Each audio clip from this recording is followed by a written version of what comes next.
Boa tarde a todos. Eu sou William Coelho, promotor de justiça, coordenador do CAUET, coordenadoria que trata de crimes econômicos, crimes tributários, lavagem de dinheiro.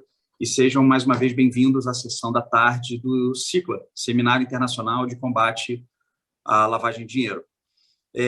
No período da manhã, nós tivemos duas sessões bastante interessantes, com o colega Antônio Marcos, do Banco Central, tratando sobre ativos virtuais e um panorama de cenário nacional e internacional na perspectiva do Banco Central brasileiro.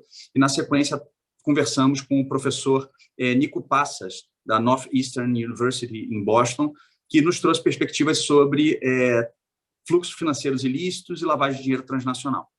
Agora, no período da tarde, nós temos o prazer de receber um painel, como dissemos no início, com perspectivas diferentes, interdisciplinares, intersetoriais. É importante nós, do sistema de justiça, ouvirmos outras perspectivas, tanto tecnológicas quanto dos setores financeiros e econômicos.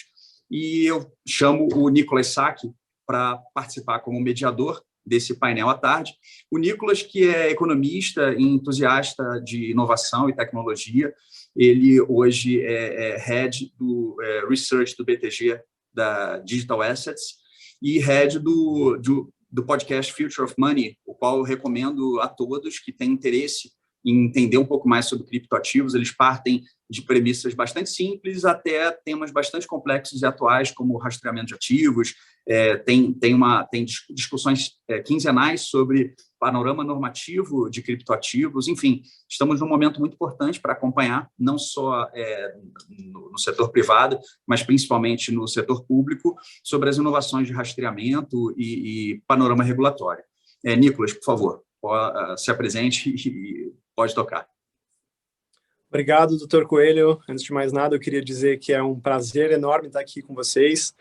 Fico lisonjeado com o convite aí. É sempre muito importante para o setor privado e para o setor público trabalharem em conjunto, em especial quando a gente fala de novas tecnologias, né? A gente tem um universo a ser desbravado em conjunto aí do nosso lado, empreendendo, e do lado de vocês criando as bases regulatórias, jurídicas e legais para que tanto investidores possam atuar nesse sentido de criar uma carteira diversificada e apostar no crescimento dessa indústria, empreendedores possam ter as bases do jogo muito bem estabelecidas para que a gente possa evoluir com o setor, e os consumidores, evidentemente, possam ter o seu patrimônio protegido, o seu direito de consumidor também resguardado nas mais diferentes plataformas e tecnologias que a gente vem a utilizar.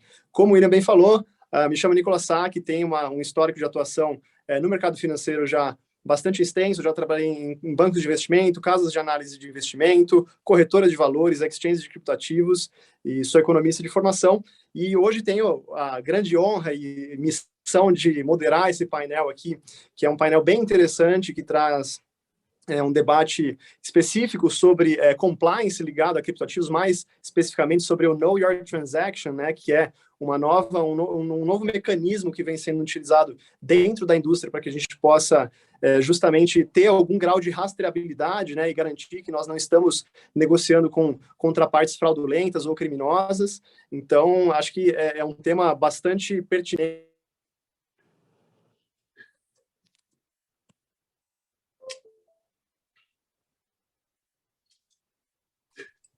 Ficou mudo.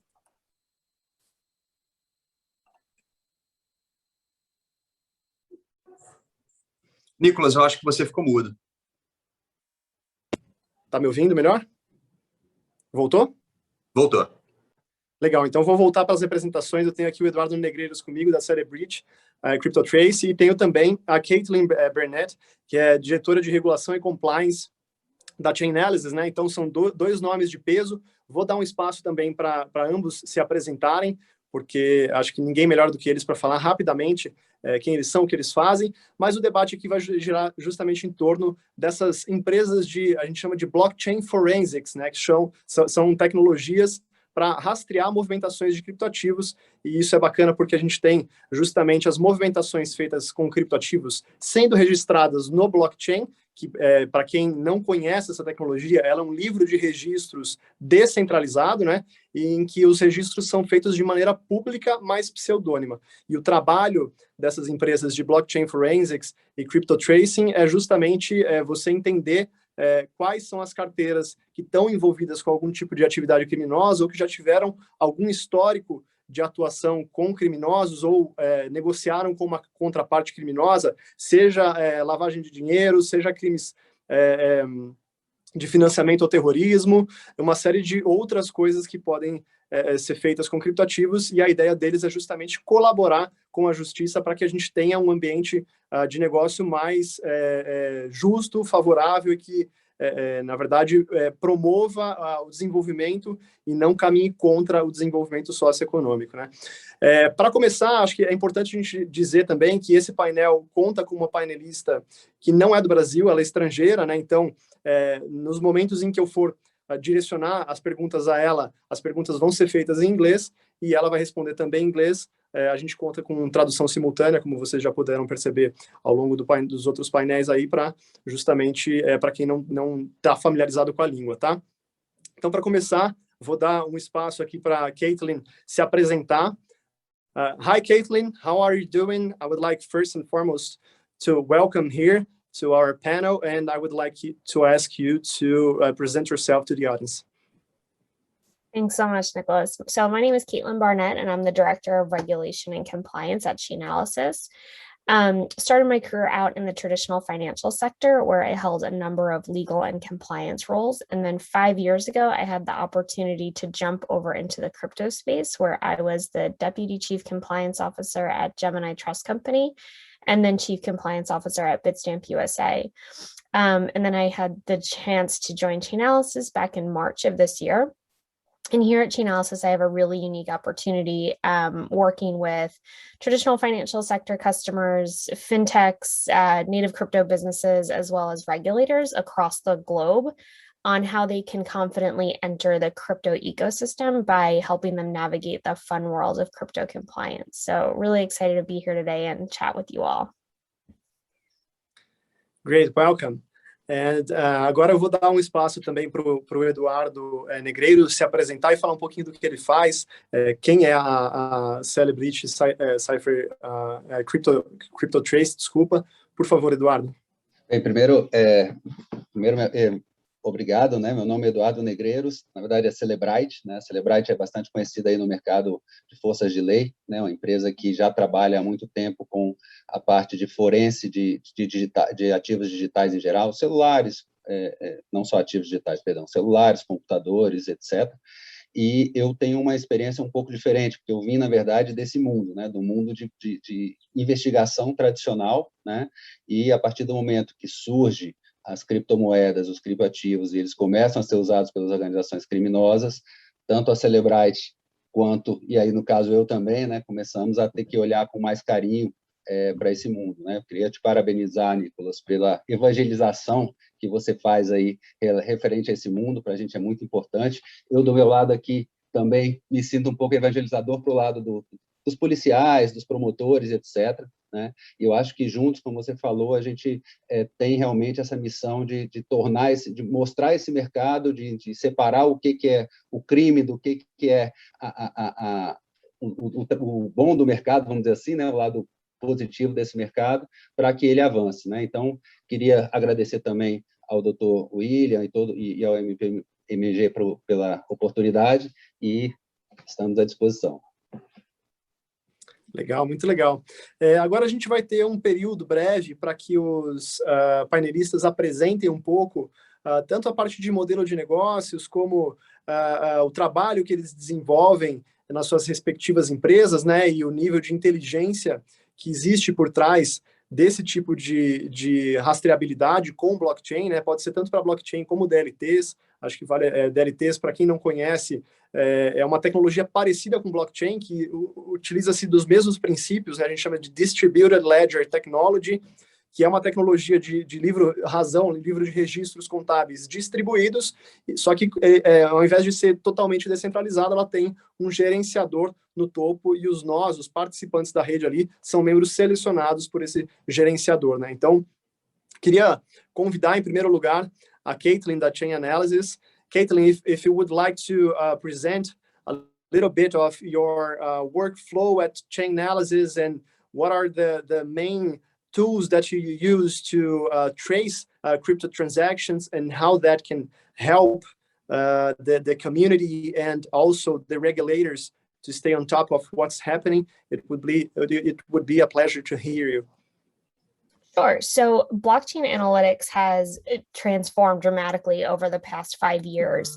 When I first got into the industry in 2016, blockchain analytics existed, but we only had identifications for Bitcoin, first of all. And it was predominantly focused on things like Mt. Gox, which was, one of the largest darknet markets that we had a takedown in. So over the past 5 years, I was a customer of Chainalysis for the majority of that time. So it's been really interesting to be on the other side of things, seeing the company grow and seeing the different product offerings that are coming out. So originally, Chainalysis definitely started out as primarily an investigatory tool used for law enforcement and regulators. Quickly, we saw a need in the private sector as well, though, where exchanges getting into the cryptocurrency space were, needing to be able to prove to their regulators that they had some sort of transaction monitoring available to them to identify these potentially suspicious or risky transactions going through their entity. But then from there, it became quite apparent that we needed a transaction monitoring tool similar to what we see in traditional finance. So after Chainalysis developed Reactor, which is the investigatory tool, Chainalysis then focused on KYT, which is the acronym you used at the beginning of this, Know Your Transaction, and built a whole system around that to help our customers identify these potentially risky or suspicious transactions. So we have an entire intelligence operations team dedicated to scouring the Ethernet to identify real world addresses with the blockchain addresses. So as you all know, when you look at the blockchain, it's a public forum. It's a lot of mumbo jumbo, alphanumeric mumbo jumbo that, when you're looking at it, it makes no sense to you. And what Chainalysis is able to do using a number of different techniques, some proprietary, some as basic as directly interacting with services. We also have very strategic partnerships with law enforcement. And so we've been able to identify a number of addresses on the blockchain and across multiple different currencies. We also have recently, over the past year or so, seen a need for traditional financial institutions to be able to do counterparty due diligence. So we have another tool called Kryptos, which is essentially our Know Your VASP solution. So this has been really helpful for not only the private sector, but public sector as well, so that they are able to get a holistic, non-controversial, on-chain picture of the health, essentially the transactional health of a cryptocurrency business. So in traditional finance, you can't see what types of transactions a business is engaging in. You kind of have to just rely on documentation, and you can't take a look at their wires and see where they're sending funds and where they're not sending funds to. But with blockchain analytics and, this tool Kryptos, we're able to provide highlights of a business and whether or not their policies and procedures that they have implemented are actually effective. So for example, if you have a company claiming that they don't allow any interaction with darknet markets, for example, you can then use our tools to see whether or not that's accurate and dig in deeper with the customer or, regulated entity to understand, are they actually really, blocking those transactions? Are they really doing their due diligence here? And it just gives a lot more insight. We've also come up with market intelligence for some of our customers as well, just to see what's going on in the industry as a whole. We've recently developed another tool called counterparty monitoring. And so this is for more smaller institutions, which have not necessarily been identified as, a larger exchange. And you can essentially plug in a bunch of addresses and conduct additional due diligence and ongoing monitoring of those addresses to understand, again, that holistic risk profile, excuse me. Oh, great. It's amazing. I admire a lot the work that Chainalysis do. At BTG, we are also a client from Chainalysis, so I believe there is lots we can discuss here. I will let Eduardo speak quite a bit so he can present what Cellebrite do as well, and then we move forward to the questions and interactions with the audience, okay? Sounds great? Thank you. I prepared some slides. I think that is on sorry, let's change for Portuguese. To Portuguese. Eu vou falar em português, até porque a maioria da audiência é em português e respeita todo mundo. Eu acho que a gente se comunica mais facilmente, né? E, bem, eu preparei alguns slides, até porque eu quero aproveitar essa audiência aqui dos Ministérios Públicos para a gente, de novo, evangelizar um pouco, explicar basicamente o que é a tecnologia, o que a gente faz. A gente tem uma abordagem muito mais relacionada às forças de lei, às investigações, mas é um assunto, creio que é muito importante, e eu queria aproveitar um pouco para explicar um pouco como a Cellebrite vê e como trabalha em relação a essa questão de criptoativos. Vocês estão vendo minha tela, não? Sim. Perfeito. Então, rapidamente, primeiramente, apresentar a Cellebrite, né? A Cellebrite, ela é... Deixa eu ver se eu consigo... Aí, a Cellebrite, então, é uma líder mundial aí bastante conhecida, tanto pelas polícias quanto os ministérios públicos, está presente em todas as polícias estaduais, nas polícias federais, nos ministérios públicos aqui do Brasil e também em todo o mundo, né? Muito conhecida por inteligência digital. Inteligência digital é a tecnologia que extrai as informações das evidências digitais e analisa essas informações. Por inteligência digital, entenda celulares, então a gente desbloqueia, extrai, decriptografa e mostra essa informação de conversa de WhatsApp, de fotos, etc., que estão nos celulares, computadores, na nuvem, nas plataformas de redes sociais e web em geral. Enfim, onde há informação digital, a Cellebrite é a empresa que efetivamente extrai essa informação, acessa essa informação e permite que os policiais e promotores e investigadores em geral analisem essas informações com inteligência artificial, né? Esse nome a gente dá inteligência digital. Então, a Cellebrite é uma empresa israelense bastante conhecida nesse mercado de investigação, tá? E a criptomoeda, né, em algum momento, ela está num computador, ela está num celular, e ela faz parte dessas investigações, tá? Quando a gente fala, eu vou falar um pouquinho rapidamente da tecnologia de criptomoeda, só para a gente mostrar um pouco para o público completo. A gente sabe que nem todo mundo tem o domínio de criptomoedas. É uma tecnologia que ela é rápida, né? É uma tecnologia que é global, e com isso a gente pode, é uma tecnologia que se pode rapidamente, por exemplo, transferir fundos da Espanha para o Brasil, do Brasil para a Bolívia, em minutos, ao invés de dias no sistema tradicional, né? Ela é anônima, a gente fala pseudo-anônima justamente por essas tecnologias de rastreamento, né? Muito eficiente, é um banco de dados descentralizado, não há como no mercado tradicional, que eu posso ir num banco, por exemplo, e dizer, desfaça essa transação, qual é essa transação, porque esse banco de dados está descentralizado. É um ambiente ainda, uma tecnologia ainda que está ainda iniciando sua maturidade, vamos dizer assim, o mercado, então tem uma baixa regulação e permite, inclusive, automatizações. Eu posso ter um contrato que se executa baseado simplesmente em uma condição, sem que ninguém starte isso, sem que ninguém faça com que essa transação aconteça, tá?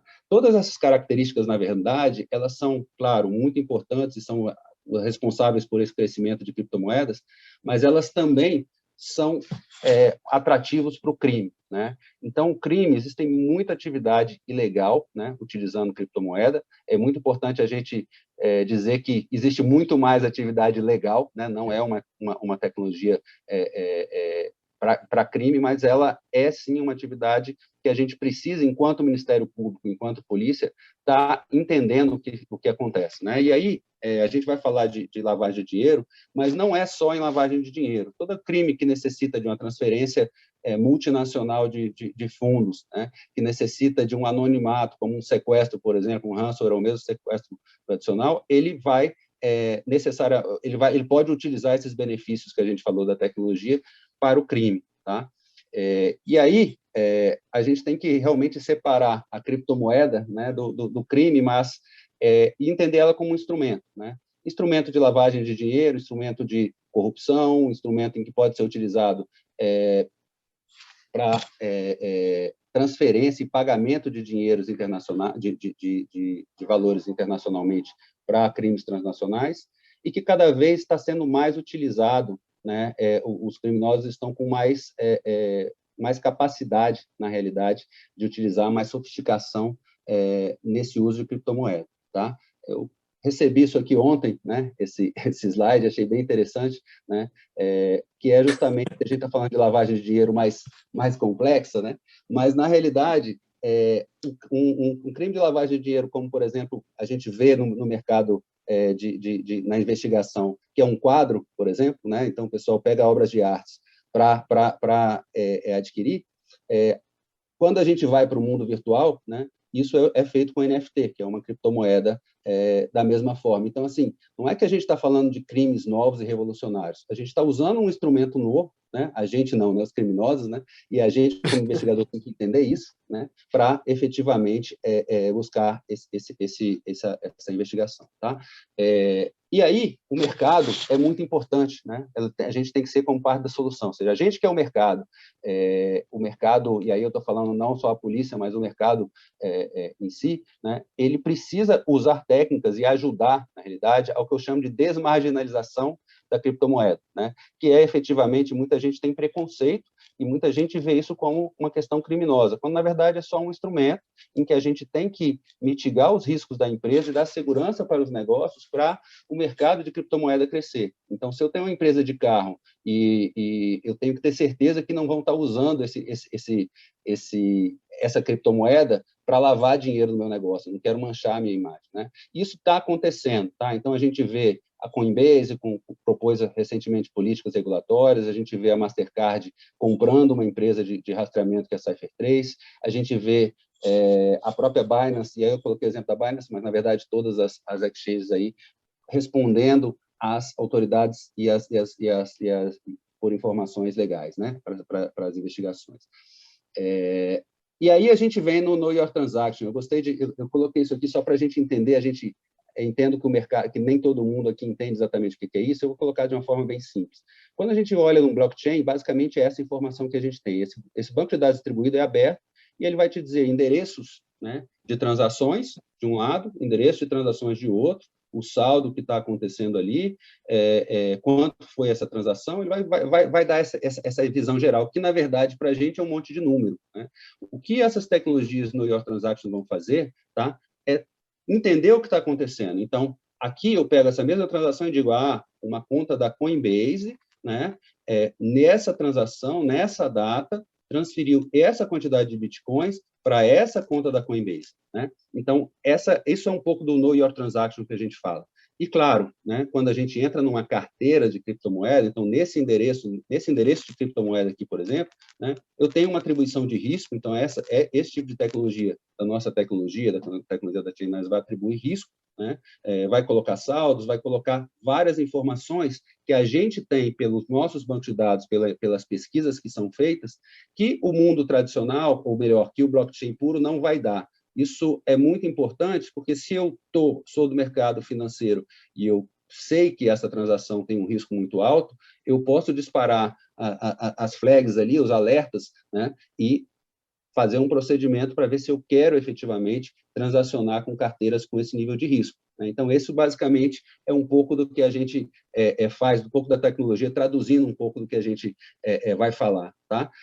E aí eu consigo também seguir esse dinheiro. A partir do momento que eu tenho, por exemplo, essa carteira aqui, em preto aqui, eu tenho mercado negro. Então, essa transação aqui, ela foi para o mercado negro.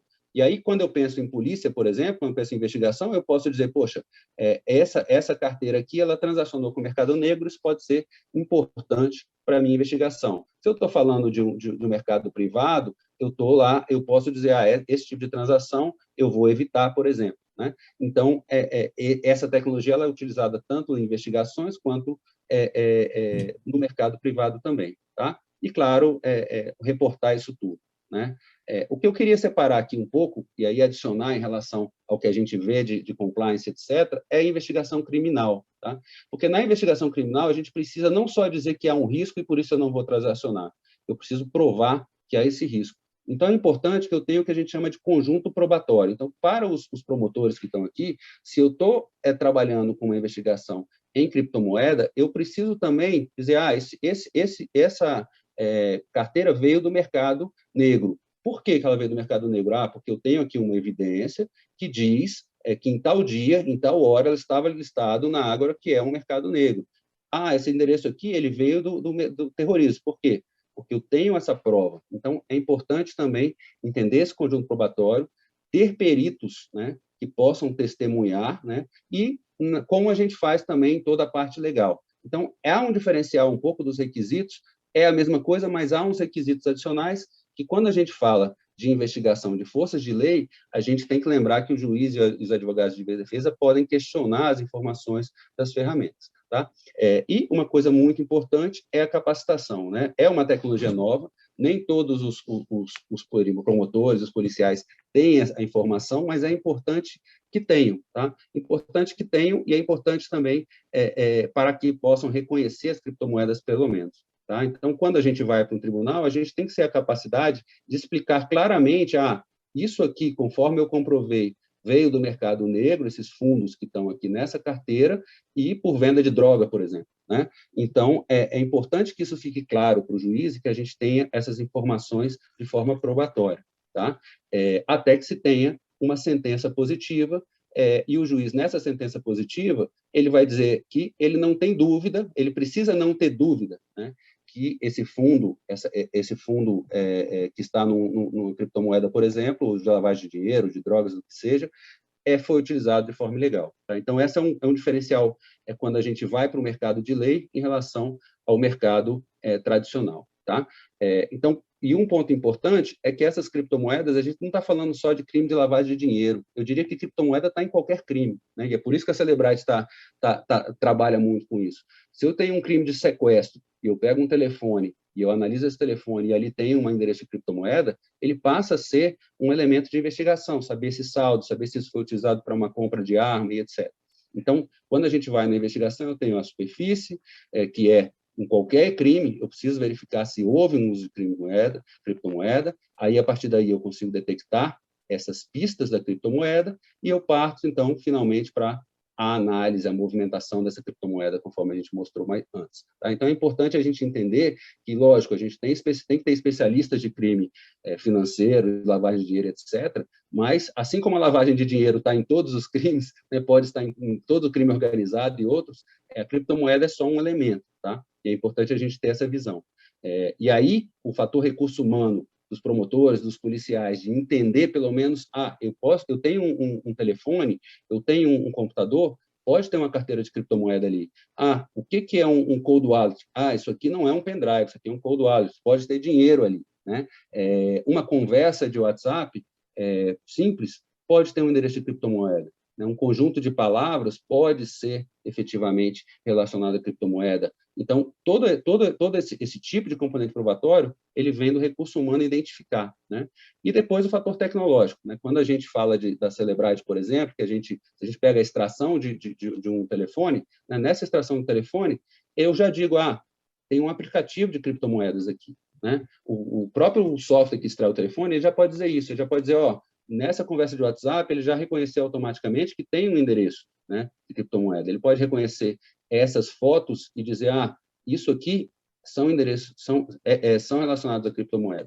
Né? E existem também aplicativos, né, e aí seria um adicional, mas um aplicativo que você pode estar no telefone de quem está na rua para identificar, esse endereço aqui, eu vou descobrir, achei esse endereço, ele tem esse saldo, ele tem esse risco, e eu tenho que atuar imediatamente. Né?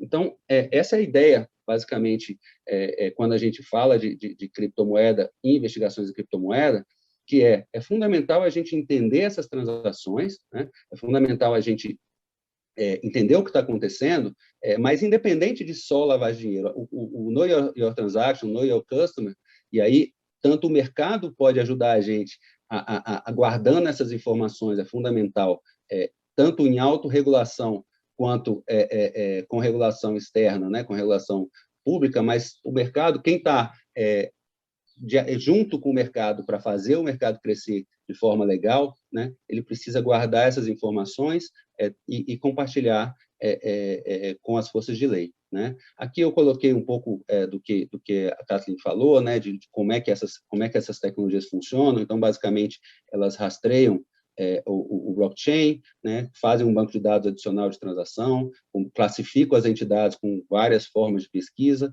fazem esse score de risco, e essas ferramentas todas, quando você coloca isso visualmente e disponibiliza a investigação ou a compliance ou as empresas, você tem uma visualização melhor do que está acontecendo em relação a risco. Tá?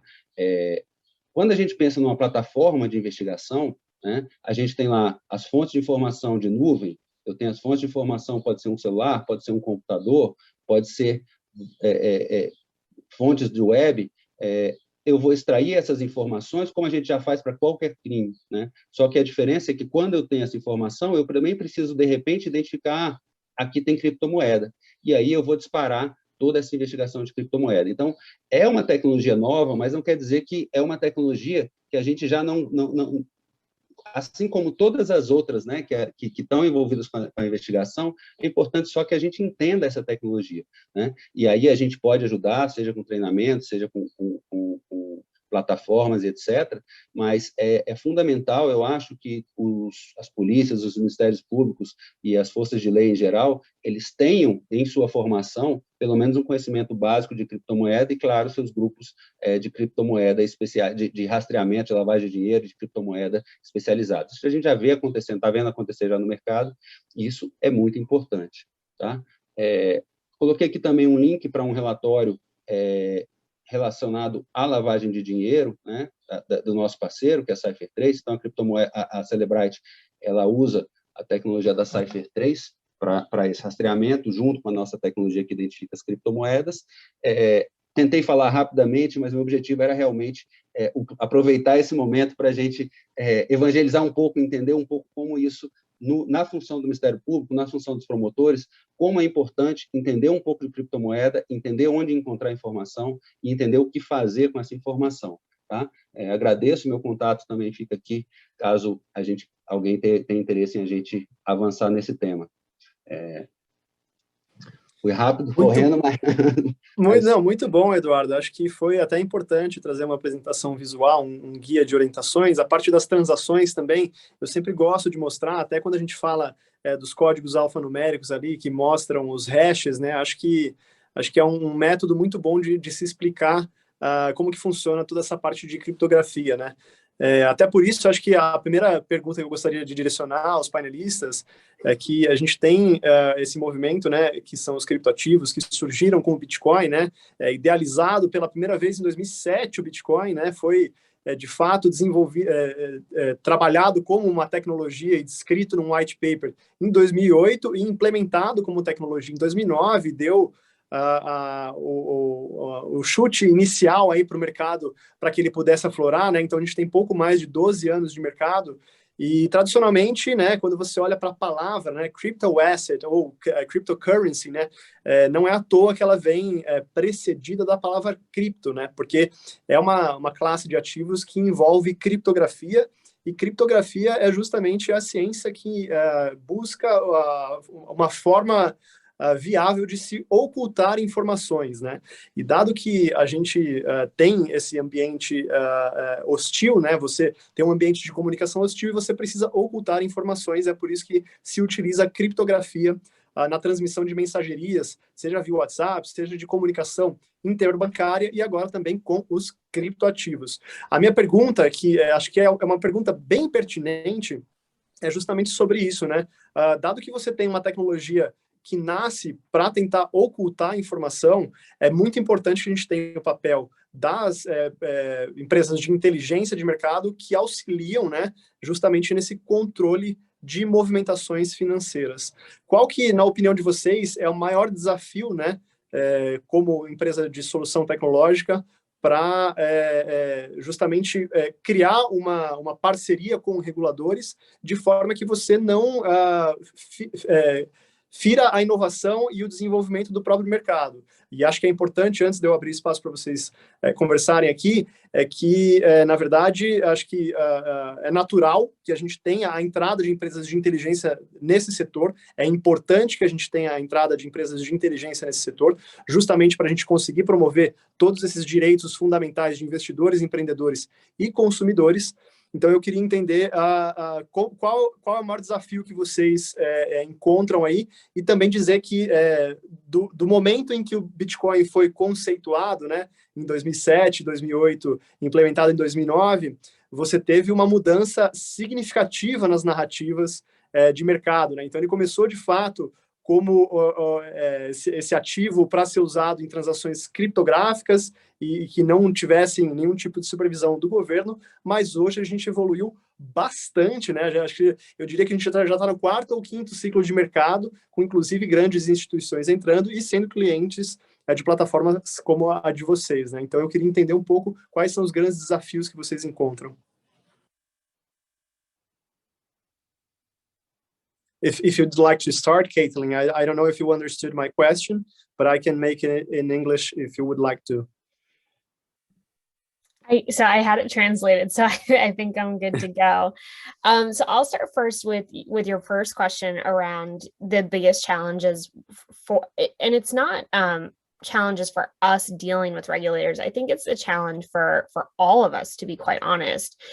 Education is super important in this industry. It is moving faster than fast. Every single day we are seeing a new development come out. To your point, 2007 until now, 2021, I don't think any of us expected to see Bitcoin at over $60,000. And then aside from that, we are now seeing the evolution of DeFi, decentralized finance, NFTs. So there are constantly groundbreaking technologies coming out into this space. And it's challenging for the private and public sector to stay up to date and thoughtfully regulate this space. So a big part of what Chainalysis does is partner with the public sector and regulators and develop tools for them to use to be able to confidently, one, enter this space instead of just, there are some jurisdictions who have just outlawed it. Don't think that's going to work. Don't think we've seen anything positive from there. So we're taking the approach. We want to be a partner to the regulators. We want to help them approach this on a risk-based approach. Wherever they're uncomfortable or wherever there are, misunderstandings, we want to be there with them to help them come up with guidance that will make sense and can stand the test of time too, right? Because if we have, guidance today for an NFT and then something drastically changes, we want to make sure that whatever guidance is being put out is really thoughtful. So I think, in the US, we've seen FinCEN be really vocal about cryptocurrency. I think they were one of the first regulators to come out and make, definitive statements that in the United States, anyone who is facilitating the transaction of fiat to cryptocurrency needs to register as a money service business. So the fact that they were embracing that technology and regulating it was a huge first step. We just saw FATF come out with updated guidance specifically around virtual asset service providers, which the industry has been looking for guidance. I can tell you from being on the other side of things, when I was at the exchanges, they want to do the right thing. Like they are trying to embrace the technology and they are trying to embrace the regulation as well. So they're also very, very open to partnering with the regulators so that, we're doing this in a thoughtful manner. From an investigation perspective as well, from law enforcement, Chainalysis is a huge partner there in helping with some major investigations. We were involved in the Mt. Gox takedown, which is pretty amazing since, Chainalysis is the first blockchain analytics company going back all the way to 2014. And so based on this, our data set is the most comprehensive in the industry at this point. So I just said a lot on that, but that hopefully answers the question on the biggest challenge that I see for regulators and the industry at large. Great. And actually, Eduardo, if you would like to speak a little bit about this as well, you're welcome Sure. to. Claro. O ponto, acho que a Kathleen tocou um ponto muito importante, né? É uma tecnologia que está evoluindo muito rápido, né? E, ao mesmo tempo, é difícil o mercado ter a maturidade até de entender o que está acontecendo. Então, e aí eu falo isso tanto das forças de lei quanto o próprio mercado, né? E quanto as próprias pessoas, né? Ninguém exatamente, a gente fala que muitas vezes as pessoas investem sem nem saber exatamente o que estão investindo, né? E aí vem golpes que nem necessariamente são de criptomoeda e etc., mas que usam o nome de criptomoeda simplesmente porque ninguém entende muito bem o que é isso, né? Então, indo para o lado de regulação, a mesma coisa, quer dizer, quando a gente está começando a falar de criptomoeda, já surge outras tecnologias e está evoluindo muito rápido. Eu acho que isso também não é uma coisa só da criptomoeda, né? Isso é uma característica do mercado, do momento que a gente vive hoje em relação à tecnologia, né? Da convivência entre o tradicional com o novo, né? E a gente vê essa disrupção em vários mercados. Eu costumo dizer que não é que o crime, no nosso caso, o crime está ficando digital, a vida está ficando digital e o crime vai junto, né? E isso vale para criptomoeda, isso vale para televisão e vale para todas as outras coisas. Eu acho que é normal, a gente tem que... E aí eu acho que o mercado ele precisa ver isso, que é quem mais entende, né? Mais rápido, talvez, até do que o governo, se autorregular também, né? Entender o que é certo, todo mundo com um senso comum conversar e entender o que é certo, e claro, as regulações do governo acabam que vão atrás, né? Vão seguindo, mas eu concordo com ela que o desafio realmente é esse, a gente alcançar a velocidade da tecnologia com a velocidade da regulação, até porque a tecnologia ela expande para vários lugares e alguns dão certo e outros não, né? Então é tradicional, realmente, é normal mesmo esse atraso um pouco da regulação, mas o próprio mercado entender o que está acontecendo, que é quem está rodando a tecnologia e se autorregular, eu acho que é um pouco do que a gente precisa hoje, enquanto a lei vem a reboque ali, né? Daqui a pouco a gente está falando de moedas nacionais aí também em blockchain, e aí se muda tudo de novo. Então, faz parte do momento que a gente vive, eu acho. Com certeza. E acho que um ponto importante que vocês mencionaram, né, é justamente essa evolução das tecnologias, né? Até então a gente estava discutindo criptoativos, né? Depois os criptoativos se expandiram, justamente como a Caitlin falou, para finanças descentralizadas, né? A sigla também conhecida como DeFi, depois NFTs, agora metaverso, né? Blockchain para jogos, arte digital, colecionáveis digitais. Então, realmente a gama de opções ficou enorme, né? Assim, eu até brinco nos meus podcasts que o trabalho do regulador é ingrato, né? Porque quando ele está começando a se familiarizar com alguma coisa, vem uma tecnologia nova que ele fala, poxa, mas já tem mais uma coisa para eu olhar, eu estou começando a entender essa outra. Então, justamente assim, ficou mais difícil, né? Porque as coisas estão mudando muito rápido, cada vez mais as tecnologias estão entrando e, na verdade, só tende a ficar mais rápido porque a gente está justamente num momento de confluências tecnológicas muito grande, que você tem inteligência artificial, internet das coisas, realidade virtual,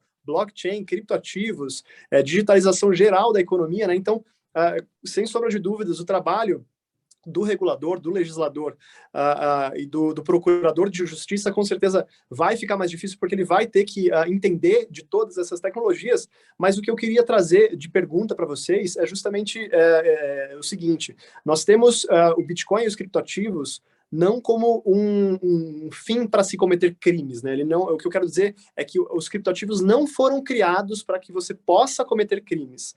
E acho que é um pouco disso que o próprio Eduardo falou, que eu trabalho na evangelização do mercado, que é mostrar um pouco dessas narrativas também, né? Os criptoativos, eles são só um meio que é utilizado, assim como a internet é utilizada, assim como o próprio dinheiro em espécie é bastante utilizado, né? Porque ele é de difícil rastreabilidade, e eu queria entender e trazer esse debate aqui à mesa, como justamente a tecnologia blockchain, que é a tecnologia de registros distribuídos, registrados em um livro-razão público, pode auxiliar no controle dos crimes financeiros, dado que essas informações são públicas e facilmente verificáveis em tempo real ali. O que vocês acham?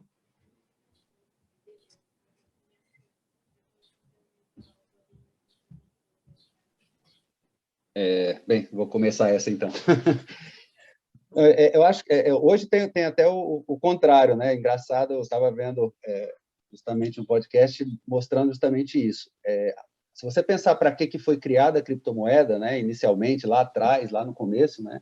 Era justamente no anarquismo, no criptoanarquismo, né? De que o Estado não vai me controlar e etc. Você vai ver, e você começa a ver agora, né? O Estado dizendo, não, vamos fazer o seguinte, vamos fazer com que o dinheiro do Estado, né, o dinheiro de um país, utilize o blockchain. Né? E aí, a partir daí, todo mundo está no blockchain, todas as transações estão ali, se vê cada transação que está fazendo, e aí as pessoas, na verdade, muita gente se revoltando contra isso, porque aí o Estado estaria vendo tudo. Né?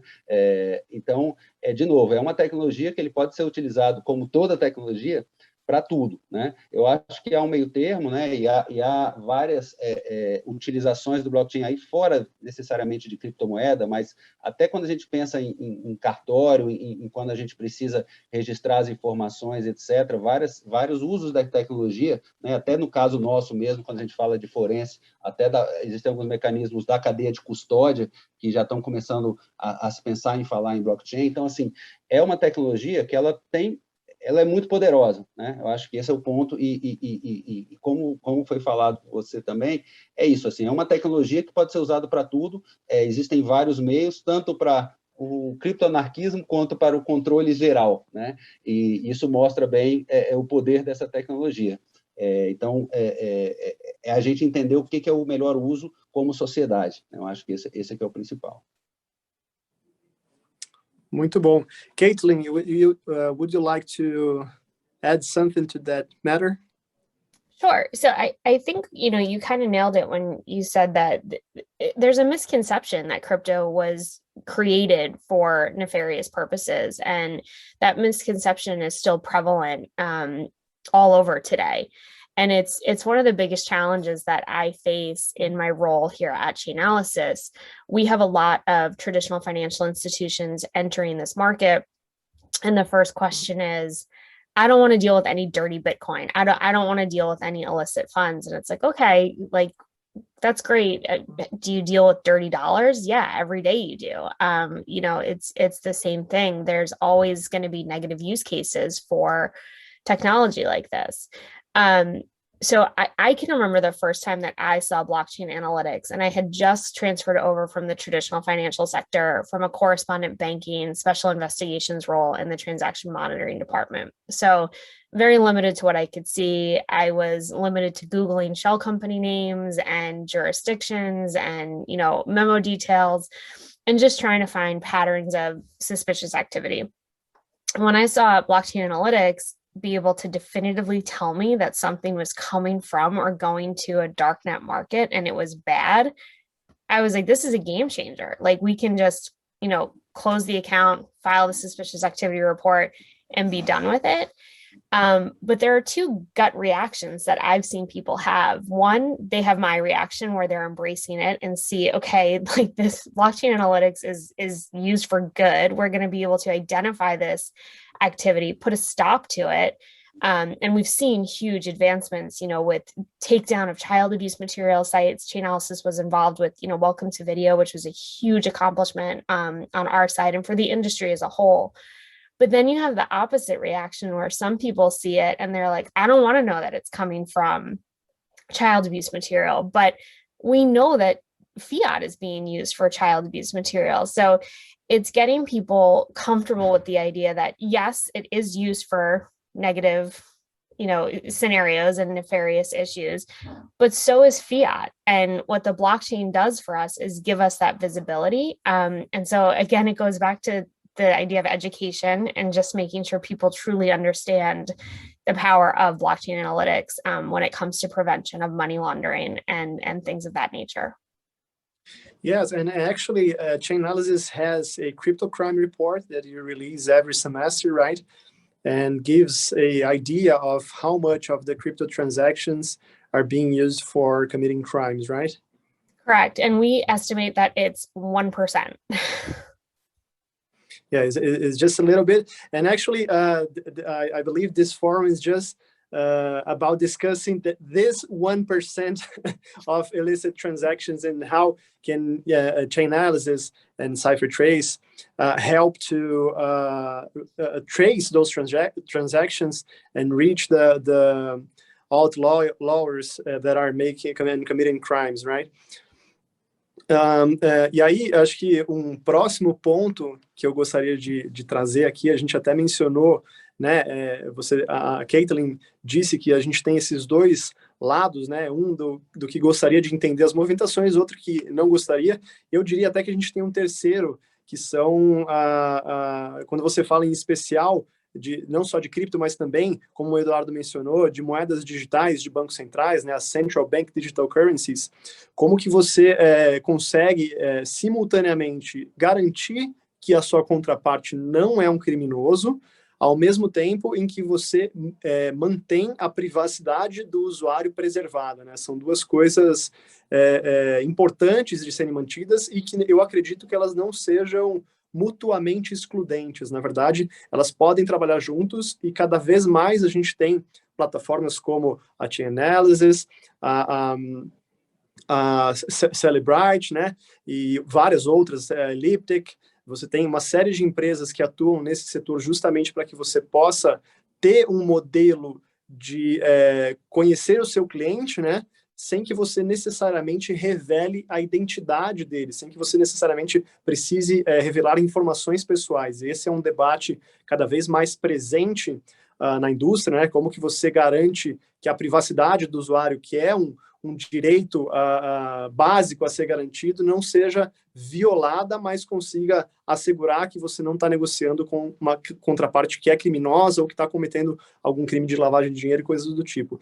Então, eu queria perguntar para vocês, existe um conceito que vem sendo criado dentro do universo de criptografia, que eu considero, em especial, muito interessante, que é justamente o que a gente chama de Zero Knowledge Proofs, ou provas de conhecimento zero, né?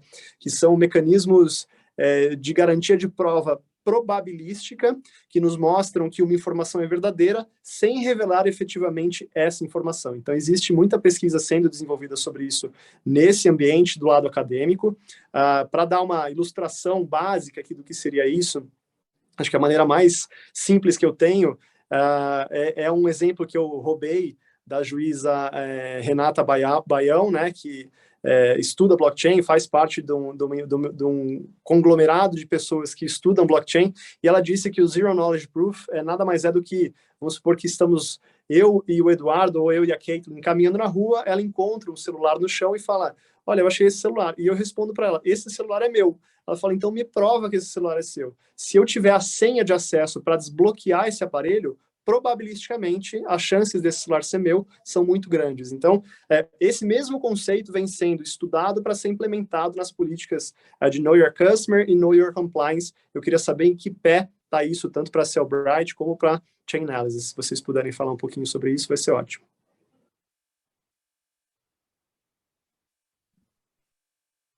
Sure. So I think we see our customers approach this in a number of different ways. And I think where this topic or theory would come into play is more when we're seeing our customers deal with indirect exposure to these higher risk categories. So, you know, as I mentioned before, nice and simple when it's a direct interaction with a bad player, then, you know, if Chainalysis is making that identification, we are extremely confident that it is who we are saying it is, and they don't have to worry a lot. When it comes to indirect exposure, so meaning there's intermediaries in between the VASP and the end counterparty. That's where you kind of rely on your more traditional financial investigative techniques, and you do look for those patterns, and you do look for connections to in time and, you know, different wallet types to see if there are any things that you can connect your customer to over time to see whether or not you can make the determination that your customer is willfully obfuscating the source or destination of funds. So it's an interesting concept. We see our customers dealing with this in a number of different ways. We provide a number of trainings to our customers on how to use our platforms. So we have a really in-depth Reactor certification, which goes in-depth into how do you address these indirect exposures, how do you do an investigation into crypto. That's been really successful and I think has helped not only our private sector, but public sector customers as well. Great, thank you, Caitlin. Eduardo, quer comentar nessa? Acho que ponto, né, pegando o gancho da Kathleen, acho que o treinamento, e de novo, voltando à evangelização, é fundamental, né, e ferramenta, né, então, são as duas coisas, quer dizer, a gente fica cego tentando enxergar a tecnologia sem ter tecnologia, é complicado, e sem conhecimento também. Eu vou até colocar eu gosto muito de comparar com o mercado tradicional nesse tipo de coisa, né, lógico, a tecnologia está evoluindo e a tecnologia dá respostas às necessidades, mas quando a gente vai para o mercado tradicional, né, a gente também sabe quem é o cliente e, ao mesmo tempo, a gente já garante essa privacidade, né? O que eu quero dizer com isso? É que eu acho que o ponto volta no ponto da maturidade, né? Então, a tecnologia está evoluindo, eu acho que é importante ela mesmo dar essas respostas pela evolução que ela tem, pelas características próprias, mas eu acho que o que a tecnologia não responde, né, a legislação responde. O problema é que ela é mais atrasada, né? Então, quando você tem, por exemplo, sigilo bancário, né, eu tenho minhas contas e o governo pode abrir aquelas contas se meu sigilo for afastado, né? O que a gente tem hoje, na realidade, aí vem o que a tecnologia está entregando, o que a legislação não está respondendo, e muito mais pela maturidade, inclusive da própria tecnologia de dar as respostas, eu preciso disso também, seja para onde eu for, né? Eu acho que essa é a questão, quer dizer, eu acho que existe um limite, ou em qualquer tipo de investigação, em qualquer tipo de legislação, existe um limite entre o que é a privacidade individual e o interesse coletivo, né? Sempre existe essa discussão para tudo, né? E também vai existir sempre, mas a tecnologia, vamos dizer assim, o ecossistema, né, que vai suportar essa tecnologia, ele tem que conseguir dar esses limites, né? Então, se é necessário entender quem está por trás dessa transação, a tecnologia tem que responder isso e a legislação também, né? Do mesmo jeito que a legislação e a tecnologia tem que garantir minha privacidade, né? Então, eu acho que aí vem as evoluções, todas as novidades, nas inovações que vem surgindo para a tecnologia conseguir dar essa resposta, mas, ao mesmo tempo, a legislação tem que vir por trás, porque só o arcabouço tecnológico não vai ser suficiente. Então, eu acho que é interessante, e aí volta no tema sem a legislação tem que correr atrás disso, né? A gente está com muita coisa sendo desenvolvida e muito atrás, né? Quando a gente fala muitas vezes a gente nem sabe, a maioria das pessoas nem sabe entender direito o que é a tecnologia, quanto mais a tecnologia básica de blockchain, né? Quanto mais essas tecnologias novas. Então, esse é um ponto importante. Mas do lado em termos de ferramenta, né, tudo entra de novo. A gente trabalha muito com as ferramentas justamente para investigação, vamos dizer assim, de força de lei, né? Mas a Cypher 3, que é nosso parceiro, ele tem também toda essa área dessas de regulação também, né? Então, a gente está mais focado realmente no que a legislação permite a gente investigar, vamos dizer assim. Muito bom.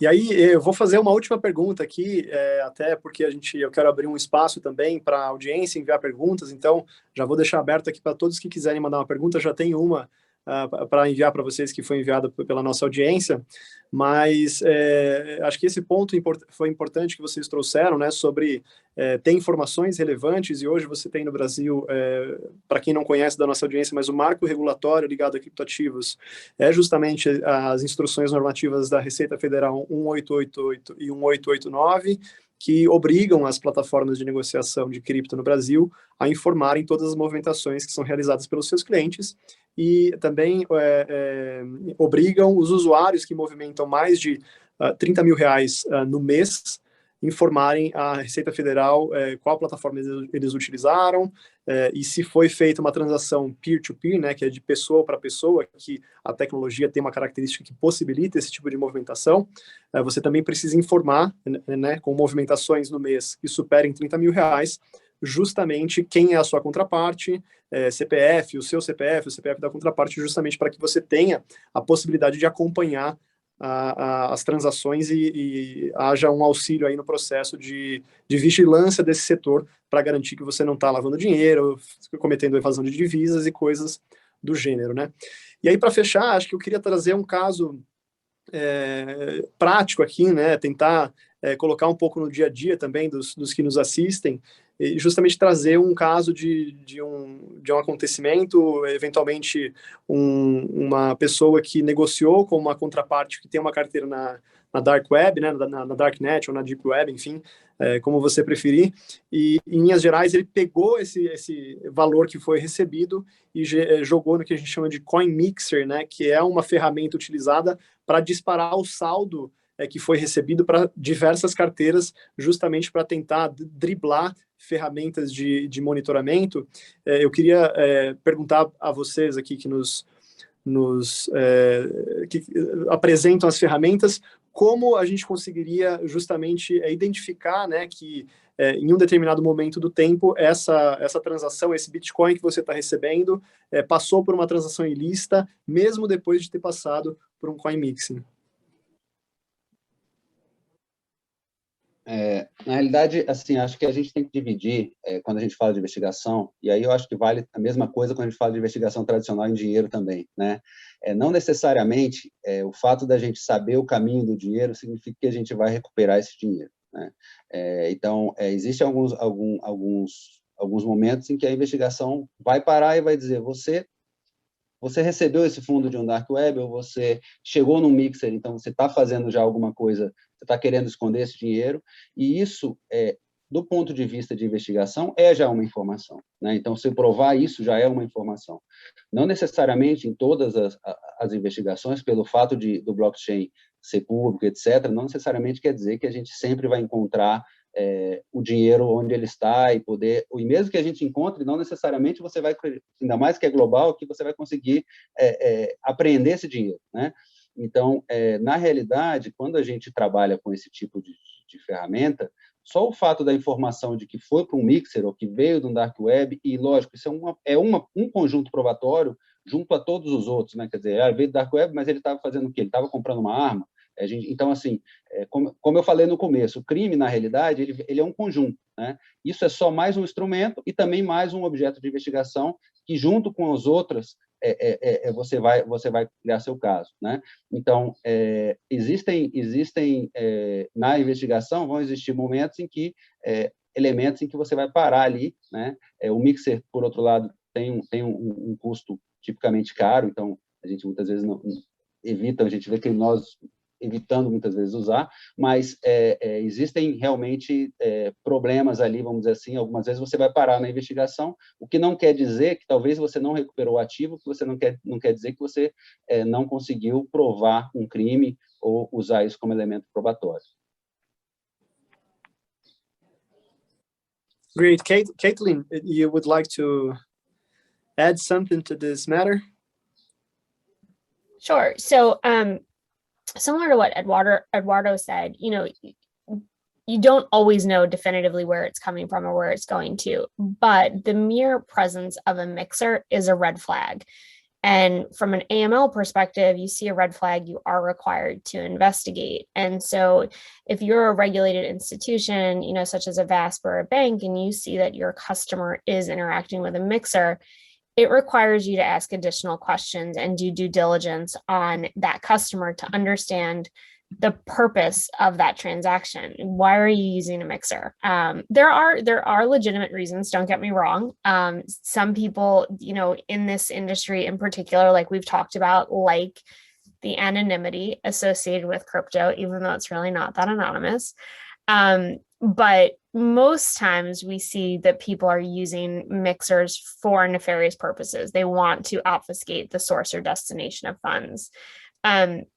Chainalysis recently hosted an event last week, actually in New York, where we had a IRS criminal investigator do a great presentation on the takedown of a mixer, so Helix mixer, that was used and advertised specifically on darknet markets, that if you want to obfuscate, your source or destination of funds, come use them. And based on the transactions and the patterns of activity that the IRS was able to identify, they were able to identify this large mixer and ultimately shut the mixer down. And the man guilty, he finally pled guilty this summer and is now in jail. But he helped to launder, I think it was something like $10 million, probably a bit more than that. So it's pretty amazing to see. But there are ways for public sector customers to utilize our tools. Chainalysis was used in that investigation to identify mixers and then take them down. Yeah, and actually, the traceability of the blockchains allows you to see that transaction had been through a mixer, right? And that's what we talk about. That's what Chainalysis and Sellbrite does.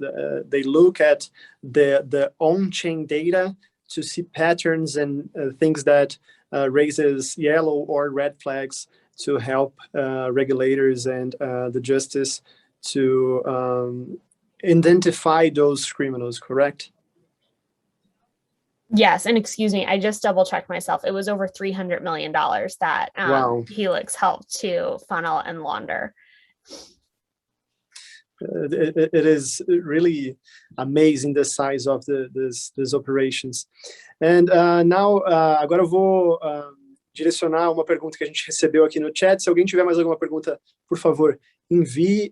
Eu gostaria de trazer aqui uma pergunta que foi feita sobre as moedas de privacidade. A pessoa menciona especificamente o Monero, né, que é uma criptomoeda de privacidade, que possui um mecanismo de criptografia das informações da transação que são mais complexos, e ele tenta entender se essas ferramentas de rastreabilidade possibilitam, inclusive, o entendimento e rastreabilidade dessas transações em blockchains de criptomoedas privativas ou privadas.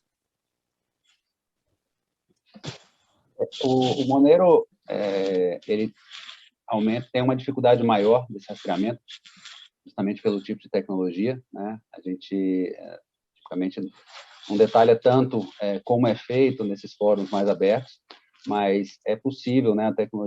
Existe tecnologia também para rastrear. Hoje tanto a tecnologia de criptomoeda quanto a de rastreamento está bastante evoluída, né? Existem detalhes adicionais para isso, mas a resposta inicial é que mesmo as que são privadas, há a possibilidade de rastrear, tá? Então, embora não necessariamente com as mesmas técnicas.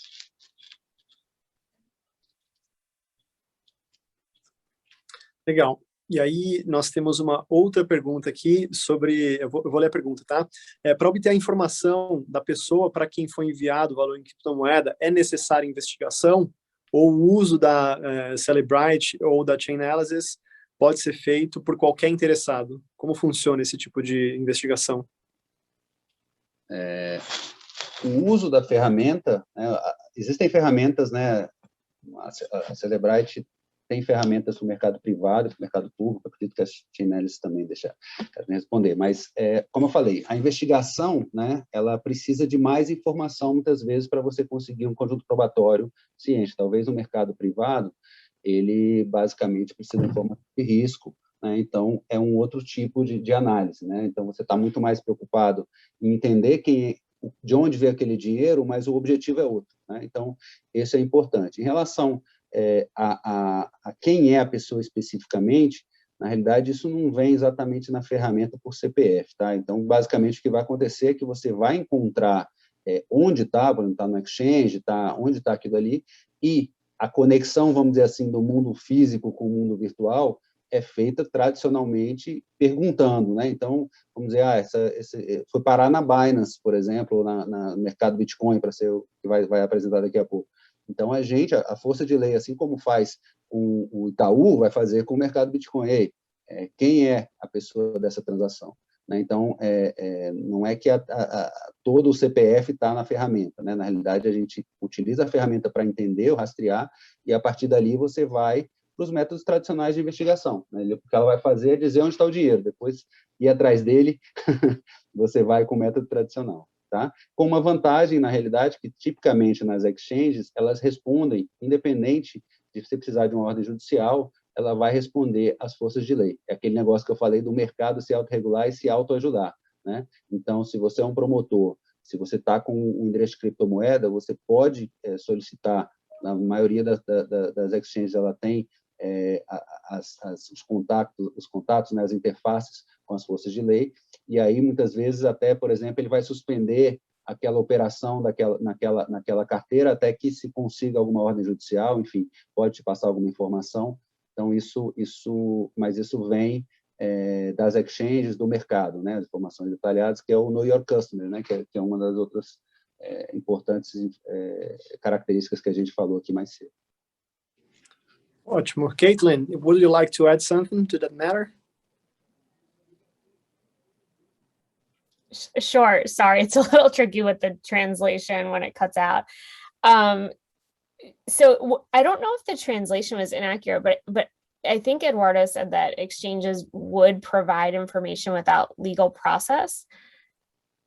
I have not seen that. So that was interesting for me to hear. Yeah, actually, here in Brazil, we have a self-regulatory agency on exchanges that helps them to inform legal enforcement regarding information to crypto activities. So I believe that it is quite different from the US.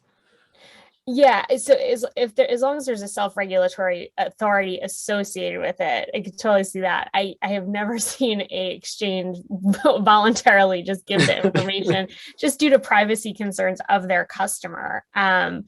But to answer the larger question, yeah, no blockchain analytics provider is going to be able to provide you PII of a specific customer. But what we do offer is the ability to identify regulated services that will have that information that you can then either serve legal process with, or if you're in Brazil and have, this self-regulatory authority, use that mechanism as well.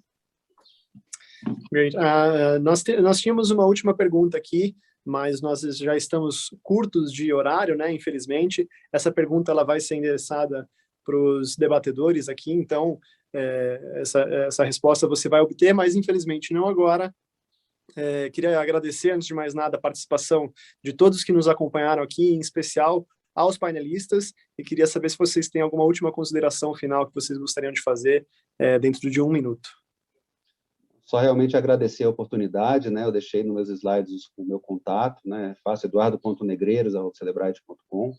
Caso vocês tenham até mais relacionado ao nosso mercado aqui, né? Caso alguém tenha alguma dúvida, e a gente pode fazer interface também para obtenção de informação e enfim, também para mais informações, tá? Então a gente fica à disposição e agradecer mais uma vez pela oportunidade.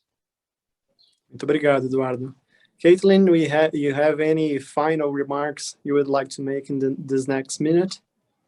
Yeah, I just want to thank you all for having me, and happy to continue the conversation if anyone is curious about Chainalysis products, trainings, any of that fun stuff. But again, thank you so much for having me.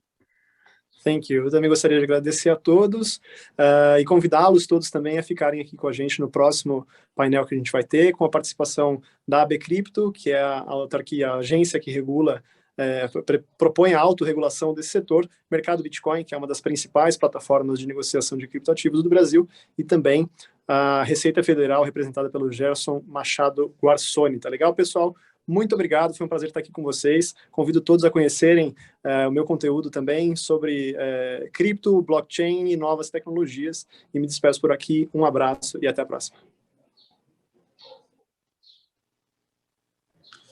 Bom, para todos que estão acompanhando o CICLA, Seminário Internacional de Combate à Lavagem de Dinheiro, Queria aqui agradecer diretamente ao Nicolas, mais uma vez reforçar o convite da nossa audiência em acompanhar o podcast Future of Money, que eu sempre indico para os colegas do Ministério Público, do Judiciário, da Receita, das polícias, pessoal que quer se iniciar nesse ecossistema de criptoativos. Eu acho que é bastante didático desde o início dos primeiros episódios do podcast e chega a um aprofundamento razoável para quem quer ter um conhecimento geral. Agradecer a Caitlin, eu não sei se ela ainda está conosco, sim. Caitlin, I really appreciate your availability to join us at the seminar. As you said, it's challenging for both public and private sectors, so the industry is moving faster than fast. And thanks, Chainalysis, for collaborating with the public sector at the seminar as well. Thank you. E agradecer ao Eduardo também pela contribuição. O Cellebrite já é um parceiro institucional há bastante tempo, com várias ferramentas, inclusive com, enfim, foi mencionada a CipherTrace, que parece bastante interessante. E nessa linha colaborativa, realmente a gente tem percebido no Ministério Público que, para esse tipo de investigação, para esse tipo de setor, colaboração talvez seja a palavra-chave, né? A colaboração público-privado. Você vê, como nós falamos pela manhã e foi mencionado hoje também, agora à tarde, no âmbito de regulação, o sandbox regulatório nada mais é do que colaboração entre quem quer inovar com os setores regulatórios que ainda vão tateando nas novas tecnologias. A AB Cripto presta um serviço relevante no apoio à regulação, enfim, em apoio à autorregulação e regulação estatal. A iniciativa privada no desenvolvimento desses instrumentos de rastreamento. Hoje nós temos aqui a Cellebrite, CipherTrace e o pessoal da Chainalysis. O privado, nós temos alguns colegas alguns compliance officers de empresas acompanhando hoje o nosso seminário, medidas de prevenção à lavagem de dinheiro, de anti-money laundering, inclusive no relacionamento das empresas com criptoativos, as instituições e os atores financeiros tradicionais, enfim, essa colaboração público-privada é fundamental. E eu vejo também uma colaboração interdisciplinar que nós tentamos trazer, inclusive, para esse seminário. Vejam que as respostas regulatórias não estão necessariamente no direito, né? A gente tem que trazer ali perspectivas de tecnologia, de inovação, de finanças, de economia, enfim. Eu acho que o Nicolas é economista, a gente vê que o background de cada um é bastante variado, e a conversa flui. Eu acho que a partir daí a gente pode construir algum consenso e a capacidade analítica razoável. E, por fim, uma colaboração intergovernamental. Hoje nós temos aí a Kathleen dando uma perspectiva americana. Eu sei que o desafio não é apenas de uma jurisdição, mas a jurisdição americana realmente ocupa uma posição relevante, puxando à frente dessa questão regulatória, mas o Brasil, o Nicolas já deu aí o spoiler das instruções normativas da Receita Federal. Agora, na sequência, nós teremos o Gelson Garçoni, que é um especialista na questão de criptoativos na Receita Federal, vai poder tratar conosco sobre essas questões na perspectiva institucional da Receita. Teremos também o Bernardo, como foi falado, da AB Cripto, enfim, mercado Bitcoin, somando perspectivas regulatórias de autorregulação e, enfim, as dores de quem está no mercado propriamente dito, com essas questões para criar um ambiente seguro de negócio, enfim, e que atrai investidores e não seja um trampolim para a prática de ilícitos. E com a mediação do meu amigo, meu colega promotor Mauro Lovitch, que é o coordenador aqui em Minas Gerais de crimes cibernéticos. Bom, obrigado a todos por acompanharem mais esse painel. Todos os nossos palestrantes já estão apostos aqui para o próximo painel, mas eu vou pedir um coffee break de 5 minutinhos para o pessoal que está assistindo. Nós temos agora mais de 200 pessoas nos assistindo. Enfim, foram picos diferentes, mas eu acho que é um público bastante qualificado para o seminário. Vou pedir só 5 minutinhos de intervalo para o pessoal poder tomar um café e voltar para o próximo painel. Obrigado a todos.